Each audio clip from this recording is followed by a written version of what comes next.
جی السلام علیکم ناظرین، اس وقت ہم موجود ہیں جدہ حج ٹرمنل پر اور یہاں پر ہم بات کرتے ہیں انچارج یہاں کے حیدر علی صاحب۔ حیدر علی صاحب السلام علیکم، آپ بتائیے گا کہ جدہ حج ٹرمنل اس کا باقاعدہ ایکٹیویٹی یہاں پر شروع ہوگی ہے تو آج کتنی پروازیں آئی تھیں اور ٹوٹل یہاں پر کتنے عازمین حج پہنچیں گے ڈائریکٹ؟ جی وعلیکم السلام، بسم اللہ الرحمن الرحیم۔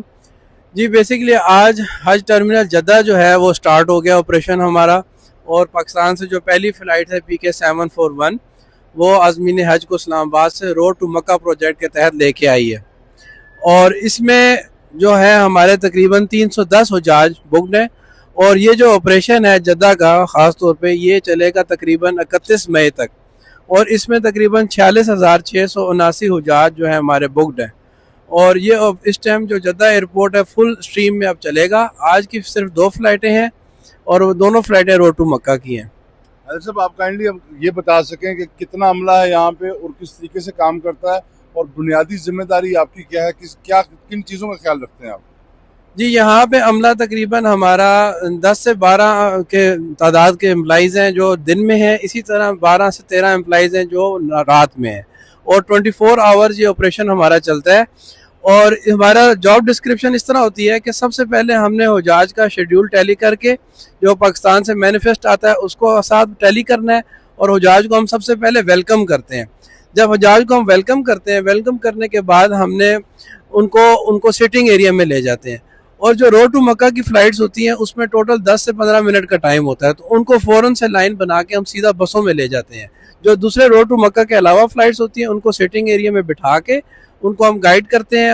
اگر پانی وغیرہ کوئی کھانے پینے کی چیزیں ان کو چاہیے ہوتی ہے وہ ان کو مہیا کرتے ہیں، اس کے بعد ہم ان کو سیدھا بسوں میں بٹھا دیتے ہیں۔ بسوں میں بٹھانے کے بعد یہ بسز رپورٹس ہوتی ہیں، اور ان کا جو سامان ہے وہ ڈیانا کے تھرو جاتا ہے، وہ ڈیانا کی رپورٹ اور بسز کی رپورٹ یہ ہم اپنا مین کنٹرول مکہ میں ہم بھیج دیتے ہیں، یہ دونوں رپورٹیں، اور وہ پھر وہاں پہ معاونین جو ہیں ان کو بسوں سے ریسیو کرتے ہیں، ان کی بسوں کو ٹیلی کر لیتے ہیں، ڈرائیوروں سے بھی رابطہ کر لیتے ہیں، اور جو ان کا سامان ہے اس کو بھی وہ ٹیک اوور کر لیتے ہیں وہاں سے۔ بہت شکریہ۔ آخری سوال بتائیے گا کہ یہاں پر کتنی قسم کے آپ کے سعودی ادارے ہیں جن کے ساتھ آپ کا لائزم رہتا ہے، اور عازمین حج کو کوئی پیغام دینا چاہیں، یہاں پہ پاسپورٹ وغیرہ بھی شاید یہیں پہ جمع ہوتے ہیں، تو ان کو کیا ہدایات آپ دینا چاہیں گے؟ یہاں پہ سعودی اتھارٹیز کے علاوہ یہاں پہ جو مین وزارت حج کا مین رول ہے اس کے انڈر جو ہے مکتب وکلاء کا دفتر ہے، جو مکتب وکلاء کا دفتر ہے یہی جو لوگ ہیں، یہ جو وائٹ وردی میں آپ کو نظر بھی آ رہے ہوں گے،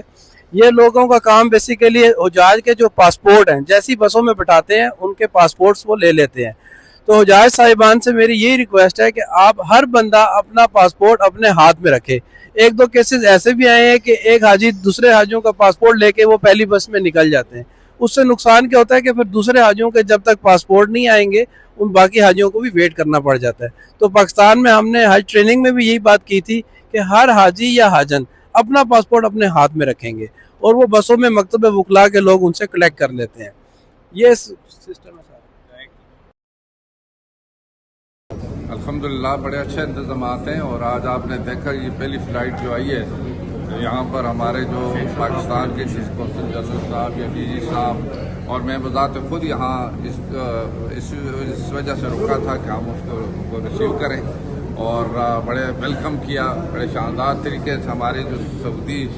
یہاں کے ایویشن کے لوگ دوسرے لوگ ہیں انہوں نے بھی ہمارے ساتھ اپنے حاجیوں کو ویلکم کیا ہے، بڑا اچھا مطلب ہے ایک جو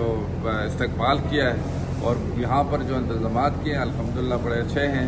مکہ مکرمہ میں بھی ہیں، مدینہ منورہ میں تو پہلے سے جو لوگ وہاں آئے تھے جو دیکھ کر آیا تھا، یہاں مکہ مکرمہ میں بھی الحمدللہ اب تک جو انتظامات بڑے اچھے ہیں۔ ان کے لیے جو ریکوائرمنٹ تھی وہ الحمدللہ پوری کی گئی ہیں۔ دیکھتے ہیں اللہ فضل کرے گا آئندہ بھی، یعنی جو ان کی